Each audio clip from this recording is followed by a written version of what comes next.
स्वागत है आप सभी का PYQ एकेडमी में। फ्रेंड्स, आज की जो वीडियो है ये NCERT सीरीज़ को मैंने स्टार्ट किया है और NCERT सीरीज़ का ये आज सेकंड वीडियो है। और फर्स्ट वीडियो में मैंने ज्योग्राफी पार्ट 1 जो था वो क्लास 9 की ज्योग्राफी चैप्टर 1 को मैंने कवर कराया था। और आज जो है मैं हिस्ट्री से चैप्टर 1 क्लास 9 की ही चैप्टर 1 को कंप्लीट कराऊंगी। और इस चैप्टर का नाम है, आप स्क्रीन पर देख सकते हैं, फ्रांसीसी क्रांति। फ्रांसीसी क्रांति से रिलेटेड जितने भी मोस्ट इंपॉर्टेंट क्वेश्चन हैं आपके NCERT बुक में चैप्टर 1 में, उन सारे क्वेश्चन को हम आज यहाँ देखेंगे। और फ्रेंड्स, ये सारे क्वेश्चन आपके जो भी आगामी एग्जाम होने वाले हैं उन सब के लिए बहुत ही ज़्यादा इंपॉर्टेंट है, खास करके बिहार स्टेट और TRE 4.0 के लिए। तो उन्हीं को ध्यान में रख के इस सीरीज़ को मैंने बनाया है। और अगर आपको ये सेशन पसंद आए तो चैनल को लाइक शेयर और सब्सक्राइब जरूर कीजिएगा और कमेंट करना नहीं भूलिएगा। सेशन को स्टार्ट करते हैं। फर्स्ट क्वेश्चन है, फ्रेंड्स आप देख सकते हैं कि स्टार्टिंग में आपके चैप्टर के स्टार्टिंग में दे रखा है, कुछ इंपॉर्टेंट पॉइंट्स दे रखे हैं। तो पहले हम पॉइंट्स को देखेंगे और उसके बाद कुछ इसी से रिलेटेड MCQ क्वेश्चन को भी हम सॉल्व करेंगे। तो फर्स्ट क्वेश्चन है कि फ्रांस के लोग महंगाई, कर वृद्धि और निरंकुश शासन से परेशान थे। अक्सर क्वेश्चन पूछा जाता है कि फ्रांस के लोग किन कारणों से परेशान थे। तो फ्रांस के लोग महंगाई, कर वृद्धि और निरंकुश शासक से परेशान थे। नेक्स्ट क्वेश्चन है कि फ्रांसीसी क्रांति ने फ्रांस में राजतंत्र को समाप्त कर दिया। क्वेश्चन पूछा जाता है कि फ्रांसीसी क्रांति ने फ्रांस में किस तंत्र को समाप्त किया। तो फ्रांसीसी क्रांति ने फ्रांस में राजतंत्र को समाप्त कर दिया। नेक्स्ट क्वेश्चन है कि भारत क्रांति के दौरान तैयार किया गया मानव अधिकार घोषणा पत्र एक नया युग के आगमन का द्योतक था। नेक्स्ट पॉइंट है कि सन 1774 में बूर्बो राजवंश का लुई 16वां फ्रांस की गद्दी पर आसीन हुआ। 1774 में बूर्बो राजवंश का जो शासक था जिसका नाम था लुई 16वां, वो फ्रांस की राजगद्दी पर आसीन हुआ। नेक्स्ट पॉइंट है कि जब लुई 16वां फ्रांस की राजगद्दी पर आसीन हुआ तो राजकोष खाली था और कई युद्ध लड़ने के कारण कर्ज के बोझ में दबा था। कर्ज का बोझ दिनों दिन बढ़ता जा रहा था। जब लुई 16 जो था वो राजगद्दी पर बैठा तो उसके शासनकाल में जो था बहुत सारे युद्ध हुए थे, जिसके कारण उसके साम्राज्य तो जो था वो कर्ज में डूबा हुआ था। और नेक्स्ट पॉइंट दे रखा है कि 18वीं सदी में फ्रांसीसी समाज 3 स्टेट में बटा हुआ था और केवल तीसरे स्टेट के लोग ही कर अदा करते थे। 18वीं सदी में यानी 18th सेंचुरी में जो फ्रांस की समाज थी वो 3 वर्गों में बटा हुआ था और इन 3 वर्गों में से केवल जो थर्ड वर्ग था वही कर अदा करता था। नेक्स्ट पॉइंट दे रखा है, पूरी आबादी में लगभग 90% किसान थे। जो पूरी आबादी था उसमें से लगभग 90% किसान थे। लगभग 60% ज़मीन पर कुलीन और जो 60% थे वो ज़मीन पर कुलीन थे। चर्च और तीसरे स्टेटस के अमीरों का अधिकार था। तो पूरी आबादी में लगभग 90% किसान थे, 60% ज़मीन पर कुलीन थे, चर्च और तीसरे स्टेटस के अमीरों का अधिकार था। नेक्स्ट पॉइंट दे रखा है कि प्रथम 2 स्टेट कुलीन वर्ग एवं पादरी। प्रथम जो 2 स्टेट थे उनका नाम क्या था। तो कुलीन था और पादरी वर्ग थे। इन दोनों वर्गों के लोगों को कुछ विशेषाधिकार प्राप्त था, जिसमें महत्वपूर्ण विशेषाधिकार था राज्य को दिए जाने वाले कर से छूट। इन दोनों को जो प्रथम जो 2 स्टेट थे कुलीन और पादरी, इनको कुछ विशेषाधिकार प्राप्त था, जिनसे वो विशेषाधिकार क्या था। तो राज्य को दिए जाने वाले कर से छूट था। नेक्स्ट पॉइंट है कि कुलीन वर्ग किसानों से सामंती कर वसूला करता था। जो कुलीन वर्ग है वो किसानों से सामंती कर वसूला करता था। वहाँ के किसान अपने स्वामी के घर एवं खेतों में काम करना, सैन्य सेवाएं देना अथवा सड़कों के निर्माण में सहयोग देने के लिए बाध्य थे। कुलीन वर्ग के जो किसान थे वो सामंती कर वसूला करते थे और वहाँ के किसान अपनी स्वामी के घर एवं खेतों में काम करते थे, सैन्य सेवाएं देते थे तथा सड़क के निर्माण में सहयोग देने के लिए वो लोग क्या थे, बाध्य थे। नेक्स्ट पॉइंट है, चर्च भी किसानों के करों का एक हिस्सा था। चर्च जो था वो भी किसानों के करों का एक हिस्सा था। टाइद एक प्रकार का क्या था, धार्मिक कर था। एग्जाम में अक्सर पूछा जाता है कि टाइड क्या है। तो टाइड जो है वो एक प्रकार का धार्मिक कर है, यानी कि रिलीजियस टैक्स है के रूप में वसूले जाते थे। टाइड को जो है वो रिलीजियस टैक्स के रूप में वसूला जाता था, जबकि उन्हें प्रत्यक्ष कर यानी टाइल भी देना पड़ता था। टाइड और टाइल में आप ध्यान रखिएगा, इन दोनों में बहुत ही रेयर डिफरेंस है। टाइड जो है ये एक प्रकार का धार्मिक कर है और जबकि टाइल जो है ये भी एक प्रकार का प्रत्यक्ष कर है जो भी देना पड़ता था। नेक्स्ट पॉइंट है कि विश्व के सामाजिक संरचना के क्षेत्र में आमूल परिवर्तन का सूत्रपात फ्रांस की क्रांति को जाता है। और नेक्स्ट है फ्रांस के राष्ट्रगान को मार्सिले के नाम से जाना जाता है। अक्सर एग्जाम में पूछता है कि फ्रांस के राष्ट्रगान को किस नाम से जाना जाता है, तो फ्रांस के राष्ट्रगान को मार्सिले के नाम से जाना जाता है। नेक्स्ट पॉइंट है कि लुई 16वें को न्यायालय द्वारा देशद्रोह के आरोप में मौत की सज़ा सुनाई गई। 21 जनवरी 1993 से उसे सार्वजनिक रूप से फांसी दे दी गई। एग्ज़ाम में पूछता है कि लुई 16वां जो थे उनको कब मौत की सज़ा कब फांसी दी गई, तो उनको 21 जनवरी 1793 को सार्वजनिक रूप से फांसी दी गई। नेक्स्ट पॉइंट है कि सन 1793 से 1794 तक के काल को फ्रांस के इतिहास में आतंक का युग कहा जाता है। एग्ज़ाम में ये भी पूछ सकता है कि 1793 से 1794 के बीच के काल को हम फ्रांस के इतिहास का कौन से काल कहते हैं, तो ये फ्रांस के इतिहास का आतंक का युग कहा जाता है। इस समय फ्रांस में जैकोबिन क्लब का शासन था।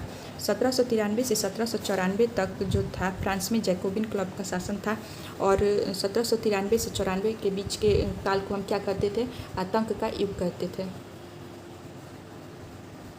नेक्स्ट पॉइंट है कि जैकोबिन क्लब के नेता का नाम था मैक्समिलियन रोबेस्पियर। जैकोबिन क्लब के नेता का क्या नाम था, तो मैक्समिलियन रोबेस्पियर। याद रखिएगा, जैकोबियन को सौ कुताल के नाम से जाना जाता था। जैकोबियन को किस नाम से जाना जाता था, सौ कुताल के नाम से जाना जाता था। सौ कुताल पुरुष लाल रंग की टोपी पहनते थे जो स्वतंत्रता का प्रतीक था। ये जो सौ कुताल यानी कि जैकोबियन जो थे ये लाल रंग की टोपी पहनते थे जो कि वहाँ की स्वतंत्रता का प्रतीक था। नेक्स्ट पॉइंट है कि 21 सितंबर 1992 को फ्रांस में राजतंत्र का अंत हुआ। फ्रांस में राजतंत्र का अंत कब हुआ, तो 21 सितंबर 1992 में फ्रांस को एक गणतंत्र घोषित किया गया। जब 1992 में ये राजतंत्र का अंत हो गया तो उसके बाद फ्रांस में गणतंत्र घोषित किया गया। नेक्स्ट है कि गणतंत्र सरकार का वह रूप है जहां सरकार अपने शासक मुख्य का चुनाव जनता करती है। गणतंत्र उस प्रकार का सरकार है जहां पे सरकार एवं उसके शासक प्रमुख का चुनाव जनता करती है। नेक्स्ट पॉइंट है कि गणतंत्र बनाने के बाद फ्रांस में जैकोबियन का शासन हुआ और रोबेस्पियर सरकार का सत्ता में आई। जब फ्रांस में गणतंत्र बना तो फ्रांस में जैकोबियन का शासन हुआ और जो सत्ता सरकार में आई उसका नाम था रोबेस्पियर। गर्दन से धड़ अलग करने की मशीन को गिलेटिन कहा जाता है। गर्दन से धड़ को अलग करने की मशीन को क्या कहते हैं, तो गिलेटिन कहा जाता है, और इसका नाम इसके आविष्कार डॉक्टर गिलेटिन के नाम पर पड़ा। और इसका आविष्कार जो है आविष्कारक यानी इन्वेंटर के नाम पे पड़ा जिनका नाम गिलेटिन है। नेक्स्ट पॉइंट है कि रोबेस्पियर सरकार ने चर्च को बंद कर दिया और उनके भवनों को बैरक या दफ्तर बना दिया गया। रोबेस्पियर सरकार ने चर्च को बंद कर दिया और उनके जो भवन थे उनको बैरक या दफ्तर बना दिया गया। नेक्स्ट पॉइंट है कि मैक्समिलियन रोबेस्पियर ने अपनी नीतियाँ इतनी सख्ती से लागू किया कि उसके समर्थक भी त्राही करने लगे। अंततः जुलाई 1994 में न्यायालय द्वारा उसे दोषी ठहराया गया और गिरफ्तार करके अगले ही दिन उसे गिलोटिन पर चढ़ा दिया गया।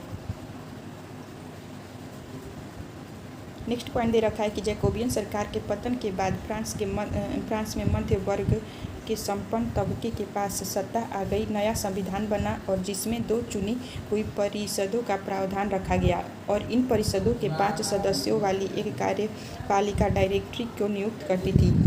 5 सदस्यों वाली जो कार्यपालिका थी वो एक डायरेक्टरी को नियुक्त करती थी। नेक्स्ट इस सेशन का जो लास्ट पॉइंट है, जो इम्पोर्टेंट पॉइंट्स दे रखे थे उनमें से लास्ट पॉइंट है, फ्रांस में यह शासन भी डायरेक्टरों के आपसी झगड़ों से नहीं चला और फिर शासक तानाशाह नेपोलियन बोनापार्ट का उदय हुआ।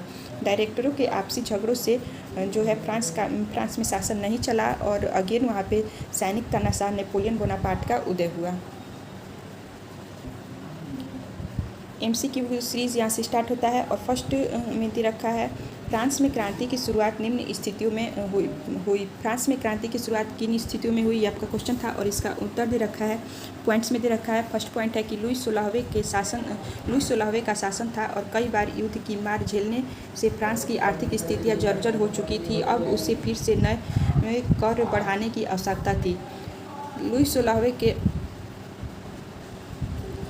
लुई 16वें का शासन था और कई बार युद्ध की मार झेलने से फ्रांस की आर्थिक स्थितियाँ जो है वो जर्जर हो गई थी अब उसे फिर से नए कर बढ़ाने की आवश्यकता थी। सेकेंड ऑप्शन दे रखा है कि मजदूरों, व्यवसायियों एवं किसानों का शोषण हो रहा था। मजदूर महंगाई की दर से नहीं बढ़ रही थी। थर्ड दे रखा है कि किसानों की फसलें कड़ाके की ठंड के कारण मारी गई थी और खाने पीने की वस्तुएं आसमान छूने लगी थी।